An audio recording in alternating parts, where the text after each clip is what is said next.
Oi, eu sou a doutora Fernanda, sou médica ginecologista, obstetra e mastologista e eu venho falar hoje sobre contracepção pós-parto. Para você que está no pré-natal, para você que está assistindo os vídeos sobre gestação, para a gente começar a planejar como vai ser a contracepção depois do nascimento desse bebê, para dar tempo e segurança máxima para o planejamento de uma nova gravidez.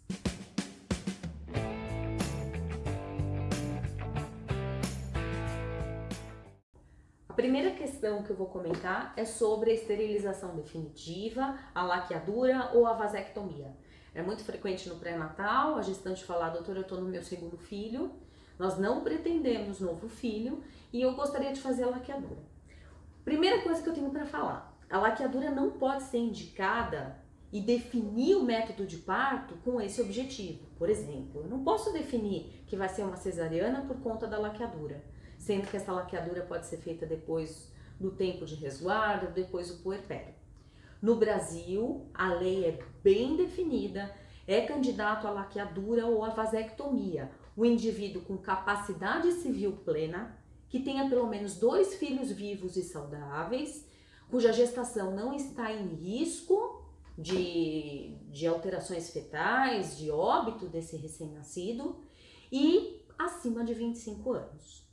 Outros casos são individualizados e a gente tem que ver diante das possibilidades e da justiça, né, das leis que nós temos no país.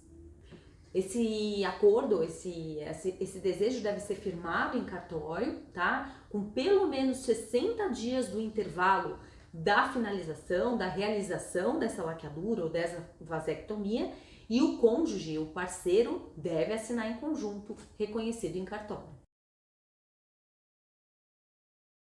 A gente fala da quarentena. A quarentena é um período que deve ser respeitado para as relações sexuais, é o resguardo da mulher, independente da via de parto que foi feita, independente do parto natural, o parto vaginal, o parto cesariana. A quarentena, que são os 42 dias, deve ser respeitada, porque a partir desse momento o corpo da grávida voltou ao status normal, os riscos de infecção, de complicação são menores e aí sim a gente libera para a relação sexual. Então, teoricamente, antes desses 42 dias, a gente não fala em contracepção porque o mais indicado é realmente não ter a relação sexual. Então, vamos falar sobre os métodos contraceptivos depois desse período de quarentena. E o método da lactação? Doutor, eu vou amamentar exclusivamente o meu bebê até pelo menos 6 meses e eu quero saber se eu amamentando exclusivamente eu tenho proteção para a gravidez. A resposta é que sim. Existe um método de amenorreia lactacional, que seria a não menstruação, não ovulação a partir do momento que você faz o aleitamento exclusivo, porém algumas regrinhas devem ser seguidas para a eficácia desse método. Entre elas é o aleitamento a cada 3, 4 horas. A partir do momento que prolongar esses intervalos, é muito provável que algum óvulo esteja sendo eliminado e aí o método falha em contracepção. É muito frequente a mãe falar: doutora, tá exclusivo, não dou chá, não dou água, eu faço sempre o aleitamento nas mamas, eu não congelo leite para administrar depois, porém meu filho está dormindo a noite inteira. A partir do momento que o bebê dorme a noite inteira, ele não respeita as mamadas a cada 3 horas. Então, provavelmente, cabe ao seu obstetra observar esse dado e falar que provavelmente vai acontecer falha desse método. A partir daí, vamos pensar nas outras possibilidades. Depois da quarentena, a gente vai pensar no melhor método para aquela mulher que não foi submetida a uma esterilização definitiva, que seria a laqueadura intraparto, por exemplo, e a mulher que vai ficar dependente de um método contraceptivo para segurança dela, para se planejar para uma futura gestação. A gente sabe que a grande maioria, depois dos 40 dias, está em aleitamento. A grande maioria das mulheres são lactantes nessa fase. Independente se o bebê está com algum complemento de leite, já introduziu aguinha na rotina do bebê, então ela precisa de um método contraceptivo. O que a gente sabe é que eu não posso introduzir estrogênio, que é muito frequente, muito comum nas pílulas combinadas para essa mulher. O estrogênio passa no leite, pode trazer dano para o bebê e além de reduzir a quantidade de leite. Então, o estrogênio para as mulheres que amamentam está contraindicado. Portanto, vamos optar pelos métodos somente com progestágenos, onde não há problema para a introdução na rotina dessa mulher, ou os métodos isentos de hormônios. Para as não lactantes, a partir de 40 dias, qualquer método, inclusive os métodos habituais que ela usava antes de engravidar, podem ser introduzidos. O seu médico vai voltar a te introduzir provavelmente um anticoncepcional, no qual você já estava adequada, já estava acostumada. Para as lactantes, vamos conversar sobre os métodos possíveis. Para as lactantes, então, vamos enumerar as possibilidades de contracepção, a começar pelos preservativos femininos, masculinos ou diafragma, que são os métodos de barreira. Temos os anticoncepcionais, sim, com base de progestágeno somente, via oral. Temos os injetáveis mensais ou trimestrais com progestágenos. Temos os DIUs, e para falar de DIUs nós vamos comentar dos não medicados ou DIU medicado de progesterona e os implantes.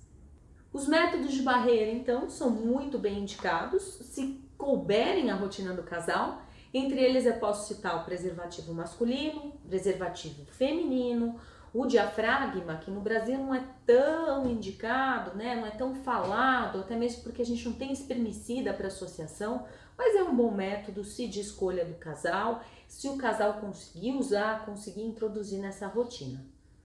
Anticoncepcionais via oral com base de progesterona são muito bem-vindos, contracepção é muito boa, se bem tomados, se houver uma rotina no uso diário do anticoncepcional. A partir do momento que houver falha nesses métodos, há chance de erro, há chance de uma gestação indesejada. Então, a mulher que tem uma rotina, que ela é regrada nas tomadas de pílula, ela está super bem orientada, pode ser indicado para longo prazo, até o término daquele aleitamento, ou até quando ela quiser suspender esse método. Doutora, se eu falhar esse método via oral, esse anticoncepcional, se eu tiver uma relação sem proteção para contracepção, eu posso tomar a pílula do dia seguinte amamentando? A resposta é que sim. A partir do momento que a pílula do dia seguinte é uma progesterona, não tem um componente de estrógeno, você pode usar. É importante não abusar desse método, até mesmo porque na repetição do uso pode ter falha contraceptiva, mas eventualmente é uma pílula que pode ser orientada como um método de contracepção de emergência em caso de falha. Os injetáveis são bem orientados, são medicações baratas, né, facilmente encontradas, contêm somente progesterona, porém são medicações de depósito. A liberação diária da progesterona é um pouquinho alta para o benefício final, quando comparado com implante, quando comparado com DIU. Para você que já está habituada ao uso de progestágeno isolado, não tem efeito colateral importante, como inchaço, a retenção hídrica não é importante, dor mamária não é importante, pilificação anormal, crescimento de pelo que pode acontecer com a progesterona isolada, queda de cabelo ou acne que pode acontecer com a progesterona isolada. Se você já usou algum método prévio nesse componente não teve efeito colateral importante, tudo bem usar um injetável. Caso contrário, comece com uma pílula via oral para depois entrar com uma medicação de longo prazo, uma medicação de depósito como os injetáveis. Porque a partir do momento que eu tiver um efeito colateral, esse efeito vai ser mantido pelos 3 meses de uso.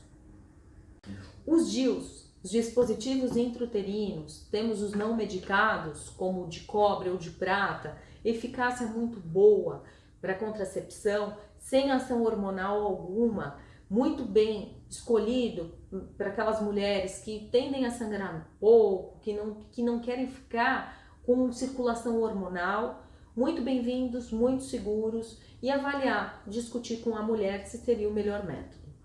Os DIUs de progesterona são muito bem-vindos também, porque além da contracepção que eles fazem, eles aliam a amenorreia, que é a parada da menstruação na grande maioria, e a absorção sistêmica, a alteração sistêmica, né, para correr hormônio no sangue é muito pequena, já que com o tempo não há mais dose detectável do hormônio na circulação. Os implantes contraceptivos eu gosto muito nas puérperas. É uma progesterona de primeira linha, com liberação lenta, né? Baixa liberação diária para fazer o efeito final. Entre todos os métodos citados, é o que tem a melhor eficácia e dura 3 anos. Assim como nos injetáveis, eu vou orientar para aquela mulher que já usou alguma pílula do dia seguinte anterior, que já usou algum método com progesterona isolada, para evitar que ela apresente efeito colateral a partir do momento da inserção. Aqui dá para tirar um implante, mas é uma perda de dinheiro. É um procedimento que a gente faz na certeza de que os efeitos colaterais serão mínimos. E a retomada da fertilidade? Doutora, eu não quero esperar 5 anos de um DIU para programar meu segundo filho. Isso não é problema. A retomada é imediata após a retirada de um DIU, a retirada do implante, após a interrupção de uma medicação via oral. Até mesmo os injetáveis têm uma retomada relativamente rápida. Se eu comparar todos os métodos, os injetáveis podem ter um pouquinho mais lenta essa retomada, de até 6 meses. Porque eles fazem uma atrofia daquela camada que descama no útero e a recuperação pode ser mais lenta, assim como pode ser imediata como os outros métodos. Parada definitiva da fertilidade, né? Algum risco para comprometimento de fertilidade futura não existe, independente do método optado. A gente sempre aconselha para as mulheres que tiveram partos normais, não complicados, aguardar pelo menos 1 ano para programar um segundo filho e nos casos de cesariana, pelo menos 2 anos. Esse é o tempo necessário para que o organismo se recupere, para que uma cicatriz de cesariana se recupere e não apresente riscos de placentação anormal numa futura gestação, de alterações de pré-rotura uterina. Então esse é o tempo preconizado. E aí, meninas, eu queria falar um pouquinho dos métodos comportamentais, que é uma dúvida muito frequente no consultório. Os métodos comportamentais são os métodos de ovulação, da mulher reconhecer a ovulação e evitar a relação naqueles dias, que é o método da temperatura basal, o método do muco cervical, a própria tabelinha de acordo com ciclos menstruais. São métodos muito eficazes, mas são métodos que naquela mulher que ainda amamenta, podem ser de difícil detecção, a partir do momento que, mesmo ovulando, ela vai assumir um padrão de irregularidade ovulatória. Nem sempre ela está ovulando todo mês e isso traz uma irregularidade menstrual. É muito difícil a gente fazer um padrão de tabelinha numa mulher que assume um padrão de irregularidade menstrual, não tem como calcular. Então são métodos bons para mulher que não amamenta. No caso do aleitamento, deixa um pouquinho a desejar, até mesmo porque a gente não vai conseguir te orientar normalmente. Se assumir um perfil de regularidade menstrual, aí sim, aí é muito mais prático para o obstetra te orientar e para você detectar o muco cervical no período certo, os dias a evitar gravidez de acordo com a tabelinha e tudo mais. O que eu tenho para passar para vocês é que anticoncepção pós-parto é bem-vinda. Essa discussão faz parte do pré-natal, porque a partir de 40 dias pós-parto, algum método vai ser escolhido. A lactação, a amenorreia da lactação é real, ela funciona, porém talvez não funcione para você, que é uma mulher moderna, que vai optar depois de um tempo pelo armazenamento de um leite materno para poder ir para um evento, para um trabalho, né? Para você que vai acostumar seu filho a dormir a noite toda, esse método está em falha. Então, já discuta com o seu obstetra, já se planeje para isso não ser um empecilho futuro, para não abusar de pílulas do dia seguinte, para não trazer preocupação e para não trazer falha. Hoje é inadmissível a gente ter um livre acesso com o obstetra, com o seu médico e cair num risco de falha contraceptiva e não conseguir se planejar para uma futura gravidez. Obrigada, até a próxima!